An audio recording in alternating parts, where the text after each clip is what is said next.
My favorite video of the year is back, the vinyl tag. Yes! As you can see in the background, all my plants are back with me.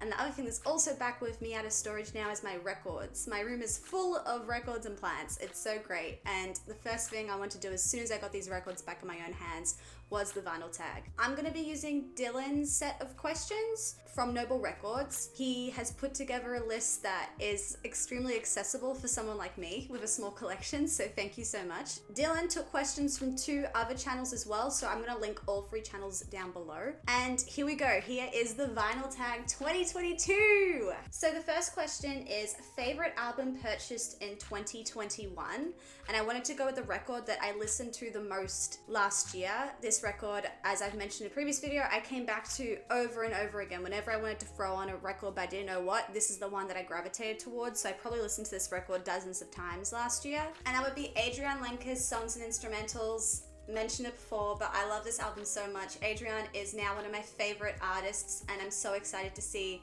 what she does next. Her original band she is from is called Big Thief, and I'm not a huge fan of them. They're fine, and even her previous albums before this one, I think there was one album, I was pretty underwhelmed, didn't like it too much, but this album speaks to me on a spiritual level. This album via like soulmates. I really recommend this album if you want to listen to a newer female singer-songwriter. She's great. She captures the feelings of love so well. I was listening to this album religiously last year. Number 2 is show a record you spent the most on in 2021. And I actually wasn't 100% sure when I read this question at first what would be the record I spent the most on last year. So I went back, watched all my old videos, all my vinyl hauls from last year, and I found out that this record was the one I spent the most money on. And I was like, you kidding me? I did not realize that this was the record of the year, the splurge. And is Fiona Apple's Fetch the Bolt Cutters? $70? I did mention in the original haul video that this was a lot of money for me to put on just the one record, and originally it was going for $80. The store brought it down to $70 because they thought it was so much money, and I was like, oh, okay, let me get it. It's one of those situations where I just don't want this record to go up in price later, and then I'm just like sitting there kicking myself thinking, why didn't I get this record when I had it, when I saw it for $70? So I just thought, let me get this record, it's fine. And I have not splurged that much on any record since. I think the most I've spent on a record is $50 after this record at the start of last year. Fiona, you're worth it, but stop. Next is an album from the person you first saw live. So the person I first saw live, I was around 12, 13 years old, and I saw Beyonce. Amazing first concert. Like, I was blown away. I saw Beyonce with my mum and I had the best time ever. But I don't have a Beyonce album. I don't really see her on vinyl very much, and I would love to own her on CD. I have been wanting to collect more albums from the 2000s that I used to listen to on CD. So yeah, I would like to pick her up in CD. I don't know if I'd ever want to pick her up in record. Maybe Sasha Fierce, my favorite album by her. And that is the tour that I saw her on, thank God. Oh, Sasha Fierce tour was so good, but yeah, no record. And this is the only prompt where I don't have a record to show, so yeah, most of these other questions were quite kind to me, which is great. Next question is a brand new band in 2021. So for this one, I wanted to show an album that I actually acquired this year in 2022, but the first single I heard by them, called Honey, I heard in 2021, so I discovered them in 2021, and this band would still be in the packaging. I literally only just got this record the other day, so I'm gonna open it up and I'll show you this new band that I'm really into. Oh! This band is called Romero. Am I saying that right? Romero. I would say Romero, so I'm hoping I'm saying that right. So this is their debut album called Turn It On. This is the first time I'm seeing this. What is here? What is in here? A poster? They're so cute. And then also another square size poster with the lyrics on the back. Great. And this record is actually red. So cute. I don't really own any colored records. I think I own like definitely single digits. This is quite special for me to own this. I really like these guys. I've liked nearly all these singles that have come out from this album, and I can't wait to give this a spin and have a listen and hopefully see them live because they're from Melbourne, so they should be playing quite a lot around my area. So yeah, I'm very stoked. I really like these guys. They give me like this Strokes sort of feeling. They feel very much much like Strokes, a bit more of like a lo-fi recording to it, a bit rougher. So yeah, I really like these guys, and obviously it's a female singer as well. So yeah, there's a few differences between them and the Strokes, but it does definitely gives me that type of vibe. I've liked nearly everything that I've heard so far. So yeah, I'm really excited to be supporting some local acts as well if I can. You know, these guys are quite small. So, but yeah, this is a band I discovered in 2021. Okay, time to expose myself with the next prompt. An album that's still in the shrink. I thought I would be ridiculous with this one and try and find an album that I've literally owned for years, because there's definitely those albums that I owned for years and I never listened to. I never actually opened them up and listened to them, especially because I wasn't listening to a lot of albums quite a while ago when I didn't have my Audio Technica yet, and I still had an all-in-one turntable. Like, I was afraid to play all my records, so I used to buy records and collect them but never listen to them. And I still got quite a backlog of records that I bought like 5 years ago and I haven't opened them. Here is an album that literally has not been opened. It has not even been opened. I haven't seen inside this guy. Bought him for $33 and he's not even opened. What am I doing with my money? What is this? This is the XX, their debut album. This shows how ridiculous I am. I am a ridiculous record collector, I'll tell you that. So I would love to in 2022 to open this up and give it a listen. That would be a nice big goal of mine. A concept album. Now, I hate this question. I don't understand what a concept album is. Like, okay, I know To Pimp a Butterfly is a concept album. It hits you in the face with it. But I don't really feel like while I'm listening to records, oh, this is a concept album. Like, wow, what a strong, crazy concept. I'm just listening to the record, listening to the lyrics, singing along, dancing, thinking it sounds good. I'm not really thinking, whoa, the concept. So I really had to Google this one, actually. I had to give this a strong Google and figure out what are any of my records concept albums. I've done this question before for a previous vinyl tag, and I showed Childish Gambino's Because the Internet, because that's quite a strong concept album, very obvious. This one I Googled quickly, went through like the top 20 results, and then I finally found an album that I own. And that album would be Queens of the Stone Age, Songs for the Deaf. So this album, when you're listening to it, you feel like you're going down like an American highway in the desert, listening to a station essentially is the vibe you get. I was actually gonna throw this album in for the next prompt, which is an album that you love a lot, but you haven't given a lot of love to recently. And I feel like Quatsa is a band essentially that I really love, but I haven't given a lot of love to recently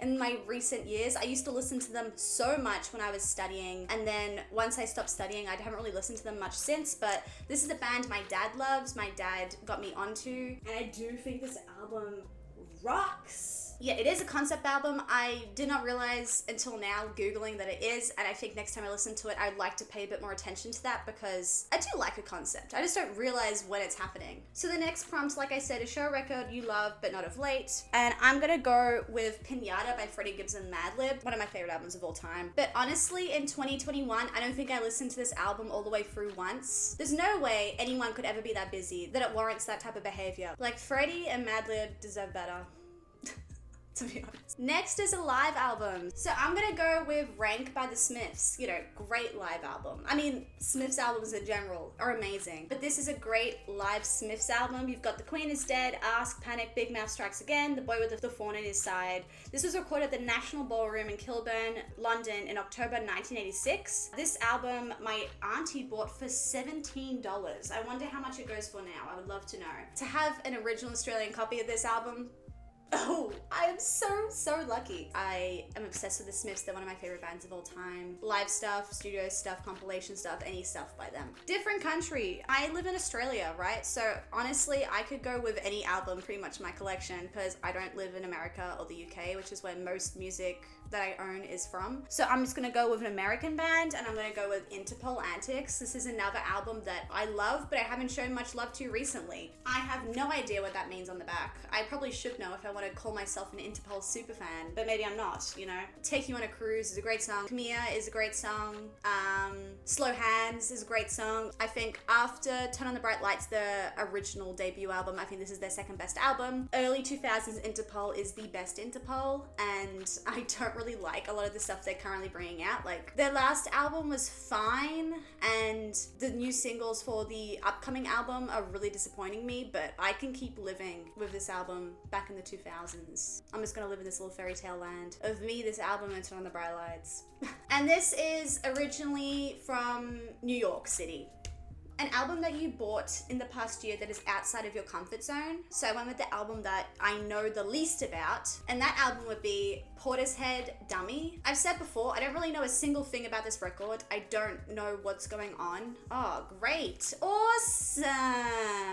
That really annoys me, but I'm gonna continue on. I've said before, I think it's like trip hop electronic something moody from the 1990s, I want to say. Let me see actually, what? Yeah, 1994. Okay, so 2 years before I was born, this record came out. How fun. Next, a punk or new wave album. So I'm definitely more into new wave than I am punk, because just when I was younger, the new wave is what I gravitated towards. Like, I love Devo, B-52s, and another band I really, really love is Talking Heads. One of the best new wave albums after Devo, I think. This has my favorite song ever called Born Under Punches. The heat goes on. That song rocks. That song rules. It's timeless. When it comes to punk, you know, I love post-punk. I can show you 20 post-punk albums, but when it comes to punk, like pure punk, I don't think I own much of that at all. I would like to own more punk in the future, but currently do not have any. Next, let's continue the genres and show a jazz album. So I'm gonna show one that Chris got me, obviously, and so I decided to show the one that I am most excited about, and that would be Miles Davis and his orchestra, The Complete Birth of Cool.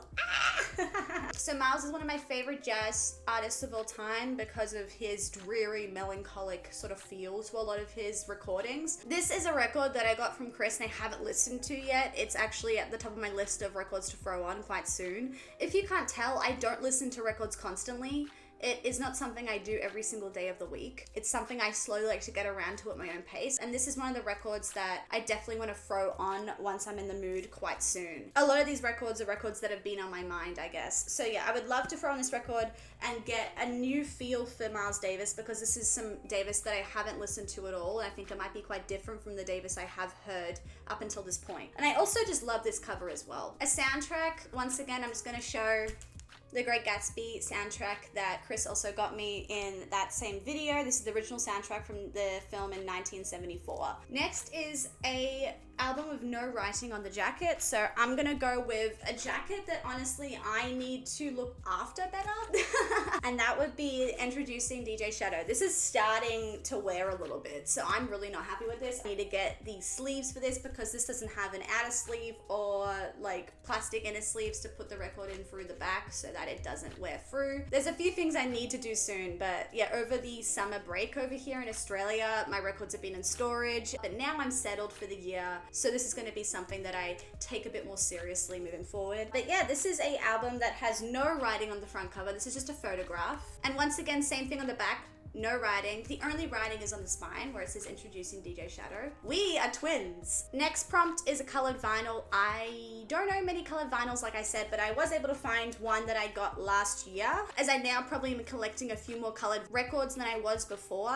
And this is Charlie XCX's How I'm Feeling Now. And this album is a beautiful orange, I would like to say. Reddy orange. I don't really know what color you would say that is. Neon orange. How cool. This is now on my top 30 albums of all time list, this record, as well as the Adrian Lenker stuff. So yeah, 2020 was a great year for me in music. I found so many records I love so much. This is an exclusive. Next is my Pride dig of 2021. So the funny thing about this is that I didn't even dig this record up. My dad did for me. He found this record while he was digging, and then he was like, damn, I know you love this band so much and you're so obsessed. So like, do you want this record? And I was like, yeah, I want this record. Get it for me. And that would be Rainbow Rising. Come on, this is now in my top 10 albums of all time, I want to say. Discovered this album through my reactions channel, and I have not looked back ever since. Like, me and this record are bound for life. And I want to say that my dad found this record for around $25 secondhand, so yeah, great find. Really good condition. A band that I bypassed until 2021.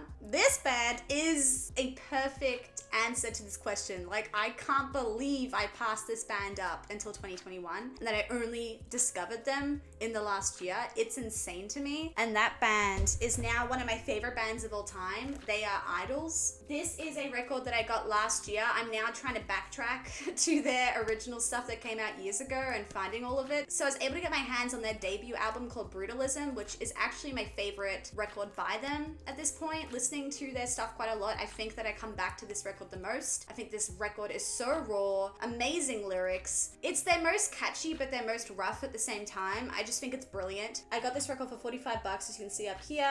And this band, since discovering them, I can't stop listening into them, and I can't wait to own their other 1, 2, 3 records, I want to say. And I love all of them for different reasons. So yeah, this record and this band is a band that I can't believe I bypassed until this last year, but I'm really, really happy that I found them. I'm so happy I found them. Next is a box set. I wanted to just say a plain no to this question and move on because personally I just don't like box sets. I think that they're just too much money for me and I get annoyed. But then I was like, okay, let me show you my fattest record. In a collection where box sets don't exist, this would classify as the box set, and that would be the G-sides, I want to say. No, D-sides. D-sides by Gorillaz. This record is very, very big and fat because it's a 3 LP. It's a triple LP. I forgot that I got this in 2020 for RSD. I actually forgot I owned this record. 6 different sides, which is plenty of sides for me. Don't need any more than that. Your favorite cover art of 2021. So here I'm not gonna go with a record that came out in 2021. I'm just gonna show you a record that I bought in 2021 and I love the album art so much. And that would be another soundtrack, my other soundtrack, Pulp Fiction. Like I said before in a previous video, I love the retro feel of this album cover and that's it. It's one of my faves. Like Rainbow Rising also is another album that I love the cover of and I received that last year, but I wanted to show a different album. So this is my second favorite. And then the last prompt is a present that you received in 2021 and I'm gonna go with a record that my friend got me, Porco Rosso.